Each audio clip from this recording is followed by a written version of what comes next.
Guys, so welcome back to the channel.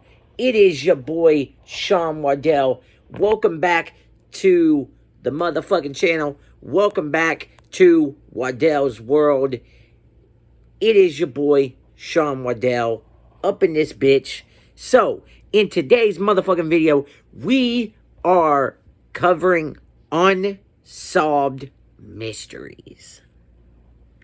Now, also, make sure you comment what type of videos you would like to see me do next.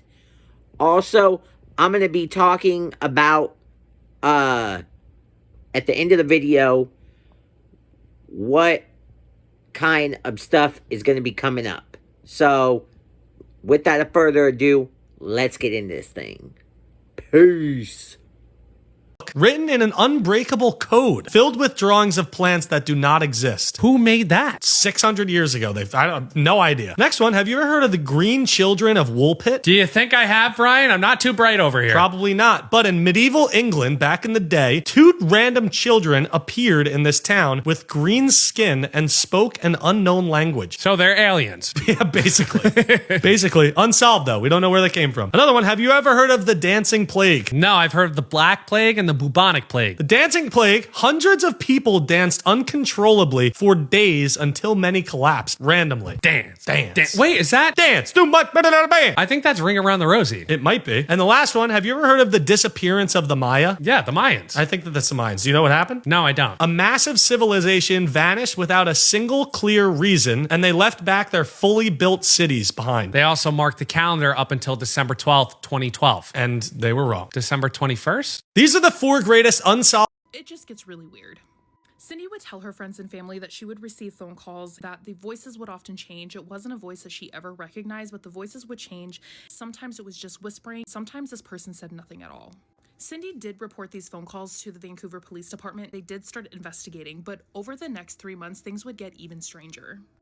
These strange phone calls would just continue. She even reported them to police, and the Vancouver Police Department did start investigating, but things just got increasingly worse. Her front porch light was smashed, she heard people around her house at night, and her phone lines were often severed as well. But not only that, she started getting these really strange notes left on her doorstep. She told her friends and family she didn't think that this person wanted to kill her. She thought that this person wanted to scare her to death. Things would only get worse for Cindy. One night, one of her friends decided to come visit her at her house. When Cindy didn't answer the door, she figured maybe she was just taking her bath, but she walked around the house. That's when she found Cindy crouched down with a nylon sock around her neck. Cindy told her friend that she had gone out to the garage to grab something. Someone had come up behind her. She doesn't remember much of anything else. Cindy was so terrified of what was happening, she eventually moved to a new house, changed her last name, and even painted her car just to avoid this person, but it didn't help. Now, Cindy's friends and family did think that Cindy was holding something back. Every time she was questioned by police said that she would change her story. And her friends and family do agree that she might not have been telling the full truth, but her family thinks that whoever this was had threatened not only her, but her sister and her mother. Cindy was afraid to talk to the police. Cindy would eventually hire a private investigator to help her look into this, and the private investigator one night found Cindy in her house. She was seemingly unconscious, but he thought that she had passed. When he broke into the house, she revived for a little bit. He noticed that she had a note pinned to her hand with a paring knife. Cindy told her private investigator that the only thing she remembered was a man coming through her gate, hitting her over the head with a piece of wood or some kind of blunt object, a needle going into her arm. But police seemingly didn't believe Cindy. They thought that she was doing this to herself. They said that they never found any fingerprints of anyone after she had been attacked. Her story continued to change, so it really seemed like the police thought that Cindy was 100% doing this to herself. They put a 24-hour surveillance around her house. Anytime that they did this, there was nothing would happen to Cindy. Now, this to me doesn't mean that Cindy was lying. It just means automatically I thought this was a police officer doing this to her. He knew what was going on. Anytime they tried to trace a call, the phone calls were too short to trace, so they couldn't get any suspects through that. Then one day, Cindy was found about 6 miles from her house in a ditch. She was semi-unconscious, and she was wearing a man's work boot and a glove. She was suffering from hypothermia. Cindy was terrified at this point, obviously, so she started asking people to spend the night, including her private investigator. One night, while he was staying the night, she came running out of her room and she said, "I heard a noise downstairs." When they went to investigate, her basement was on fire. I might have gotten that wrong. I think it was actually her father who was there, but he ran outside and he saw a man standing on the curb by Cindy's house. So this wasn't just Cindy who saw these people, it was also other witnesses. When he ran to the phone to call 911, the phone lines had once again been severed. When police got there, they said that Cindy staged this incident. Things got so out of control that eventually her doctor had committed to a psych ward, thinking that she was having a mental health crisis of some kind. Then on May 25th of 1989, 6 years and 7 months after these phone calls had started, so she was suffering for a really long time, but Cindy disappeared. The same day that she disappeared, her car was found. Inside the car, it was found in a neighborhood parking lot, and inside her car were groceries and a wrapped gift. There was also blood on the driver's side door. Some of Cindy's items from her wallet were found under her car. Then on June 8th of that same year, Cindy's body was found in an abandoned yard. What really makes me question all of this is that her hands and her feet were tied, and her hands were tied behind her back. Her autopsy report showed that she had an overdose of morphine and other drugs in her system, so police decided that she had done this to herself. Despite reporting over 100 incidents, police were completely convinced that Cindy had done this to herself, and they're saying that this case is solved. Friends and family never gave up on Cindy, though. They absolutely believe that someone else did this to her and have completely evaded justice. State today, we have Connecticut. Back in the 1950s, Salisbury, Connecticut was a very small town where everybody knew each other. But there was this one girl that was just not fitting in with the other women, so much so that she actually got into a fight with a group of girls and left with a bloody nose. Her name was Connie Smith, and she was only 10 years old. She was at camp, and after the fight was over, the camp counselors just let her wander off on her own. She said she was leaving to return the ice pack to the nurse, but the ice pack was found in her bunk bed, and the nurse said that she never saw her. Instead, she left camp and headed down Indian Mountain Road. Some witnesses say they saw her about half a mile from camp, picking daisies and asking for directions to Lakeville. No one reported seeing her get into a car. In fact, nobody reported seeing her ever again. A lot of people believe that William Henry Redmond was responsible for her disappearance. He was a carnival trucking serial killer who killed an 8-year-old girl the year prior to this. He was only ever convicted for one murder, but he was a prime suspect in 4. The year that Connie disappeared was actually the year of the Washington, D.C. UFO incident. In fact, Connie went missing just a few days before this happened. Before this, Connie told her mother that she loved camp and never wished to move for 12 or even 20 hours at a time, and it wasn't a one-time event, but something she had been doing almost every day for over a decade. Her room was filled with handmade signs written in Korean, and she spent her life in front of a webcam. However, the reason she streamed is what makes this mystery so disturbing. Chip Chan claimed she was being held hostage by a corrupt police officer she called P. She believed that P had implanted a mind control weapon into her body, specifically in her ankle or foot. She called this device a very chip, and according to her, the chip allowed P to see through her eyes, hear what she heard, and completely control her body. Viewers watched her fall asleep in very uncomfortable positions for distinct periods of time, almost as if a switch was flipped. Chip Chan used to insist she was not sleeping, but that the officer was using the weapon to knock her unconscious. Over the years, she used her webcam to document this. She showed severe rashes and wounds on her legs, which she claimed were caused by the mind control weapon. She said that P prevented those injuries from healing. On the rare occasions she left her apartment, she filmed police officers and patrol cars because she was convinced they were stalking her. There are a few theories about what was actually happening. Some people thought she might have been a dedicated internet troll playing a character, but she has kept this up for so many years without making money that it seems unlikely. Others worry she was telling the truth and is a victim of abuse. However, the most common theory is that she was suffering from a severe mental illness, such as schizophrenia or narcolepsy. This would explain her paranoia about being watched and her irregular sleeping habits. To this day, her true identity remains a mystery. 112 Dirtbag. Around February 8th and 9th in 2012, a truly strange video appeared on YouTube that disturbed many people. It showed a man in a dark room laughing in a very disturbing way for no apparent reason. At the end of the clip, the words "Happy Anniversary" appeared on the screen. While this might seem like just another weird internet video, the date it was posted and the name of the user made people suspect something much darker. The video was uploaded exactly 8 years after a young nursing student named Maura Murray disappeared. On February 9th, 2004, Maura crashed her car on Route 112 in New Hampshire. She vanished from the scene before before police arrived and has never been found. Her father later told the news that he believed dirtbags were responsible for taking her. The YouTube user who posted the laughing video went by the name 112 Dirtbag. So basically, the name combined the road where Maura crashed with the specific word her father used to describe her possible kidnappers. This connection led many people to wonder if the man in the video knew what happened to her or if he was actually responsible for her disappearance. The user posted other strange videos too. One video showed a ticket for a ski resort called Bretton Woods, and the date on the ticket was February 11th, 2004, which was just 2 days after Maura went missing. This video was deleted shortly after it was uploaded, which only made people more suspicious. Another video featured a strange drawing of a face with numbers and a red shape next to it. An author who researched the case believed this drawing was actually a clue. He thought the shape looked like a specific building at the ski resort, and that the drawing might be a map hinting at where Maura's body was hidden. He noticed the face on the map looked very similar to the layout of a golf course at that same resort. Police did investigate the man behind the account, and they questioned him, but ultimately did not find any evidence linking him to the crime. Many people now believe he was simply a man with mental health issues who wanted attention by Ramsey? That's a case I thought we'd never hear solved. Have you guys heard this recent information? Allegedly, she's in a film that has just been brought to light recently by the film where you do things and then you end somebody's life in them. I guess she's in the files, and there's a picture, the last known picture of JonBenét alive with that Maxwell lady. Now, this is all conspiracy. This is all wild. This is all, I can't even wrap my head around it. JonBenét did pageants, who owned pageants, I should say. And then people are saying Madeleine McCann. And they're like, didn't a sketch of somebody who was seen around that area resemble Maxwell? And there were witnesses, I guess, who were like traced back to like Bill and Hillary. I have never heard any of that stuff. Like, what? Could this be how so many kids just go missing with no trace?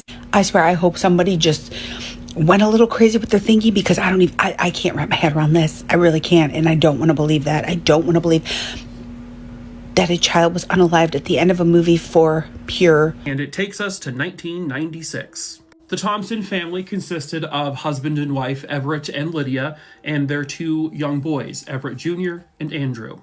Everett and Lydia were the proud owners of a restaurant as well. They owned the Eat Co. Pizzeria, which used to be in this building, but it is now abandoned. The Thompsons were a well-respected and well-liked family. The employees of the pizzeria would say that they were really great people to work for, and their 2 kids were as sweet as can be. So how on earth did a family like this just vanish into thin air out of nowhere? So the Thompsons lived in a house at the 8100 block of South Rhodes Avenue there in Chicago. I don't know the exact address, but it is in this neighborhood. The houses all look pretty similar. The house was actually from Lydia's family. It had been passed down to her and her siblings when her parents passed away. And each one of the 3 siblings, Lydia and her 2 siblings, owned 1/3 of the property. One of her brothers was named Kenneth White. I don't have a photo of Kenneth, unfortunately. But Kenneth had been in prison for committing a rape, and he was released. Lydia offered to have him stay in the home with them for some time. This quickly, however, became problematic, and Kenneth White was an issue. Everett's family did not like the guy and said that he was freeloading house guests, as they called him. And something obviously was off with the guy. I mean, he did commit a rape, so yeah, definitely something was off. On July 3rd, 1996, Lydia makes a very panicked call to 911.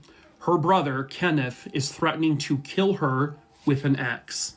Police quickly arrive, and by the time they get there, the argument seems to have died down, and they end up arresting no one. They leave Kenneth there. The following day, on July 5th, Everett is actually at the pizzeria working when his father calls him. Mid-conversation, Lydia is calling Everett on another phone, and Everett picks it up. And what Everett's father basically understands or hears is that there is a frantic argument or something happening at the Thompson home. Lydia was begging Everett to come home immediately because Kenneth now had an axe and was again threatening to kill her. She had locked herself and the boys in a bedroom because, they don't know what he's going to do. So Everett tells his coworkers, I have to go, this is an emergency, and he takes off. About 2 or 3 hours go by. Kenneth White now arrives at the pizzeria, and he is seen driving Everett's van, which was the pizzeria's van. Kenneth White comes in with what appears to be red stains on his sneakers and on his shirt. He tells the people at the pizzeria Everett had gotten into a big car accident and he was arrested. So you may not see him for a little bit. I don't know why there's such a large gap in time here, but 12 days later, Everett's family finally reports the family missing. The police then go to the Thompson home in response to this. When they get there, they don't see the Thompsons' van. But when they knock on the door, Kenneth White answers it. He tells police that his sister Lydia and her family had to leave suddenly to go to Pennsylvania, because that's actually where Everett's family was living. That's where he was from originally. But the parents would later say, nope, that's not true. But because the van wasn't there, which was also their family vehicle, the police believed it, and there were no signs of foul play in the house. They did do a cursory check of the home and didn't notice anything unusual, and so they leave. Over the course of time, Kenneth White is now telling people at the pizzeria and other people various stories. Oh yeah, they had gone to Philadelphia to see Everett's family. They actually went on vacation. Now, the police will also talk to the employees at the pizzeria, and one of the employees told them about the incident with Kenneth White coming, saying that Everett got into a car accident and there was red stains on Kenneth's clothing. Well, police looked into this, and as a matter of fact, there was no car accident, and certainly nothing involving Everett. Now they're seeing that Kenneth White is starting to write checks in Lydia's name, and he is forging checks. When the police go back to the home, now they notice some changes. They see that in the bathroom, one of the toilets, or a fixture in the bathroom, is now painted totally in red, and the kitchen flooring is completely gutted out. And they also discovered that Kenneth White had sold the Thompson home. Well, technically it was in his family, but it was an illegal sale. He was not allowed to sell the home. But unfortunately, by the time police were able to secure warrants and all of that, this new family he sold it to already moved in, and they have already started to refurbish the home. And whatever evidence may have been there was no longer there. But also keep in mind, they did do a search where, right after the disappearance was reported, where when they went into that bathroom, there was no red painted toilet, the kitchen flooring was still there, and they didn't see any blood.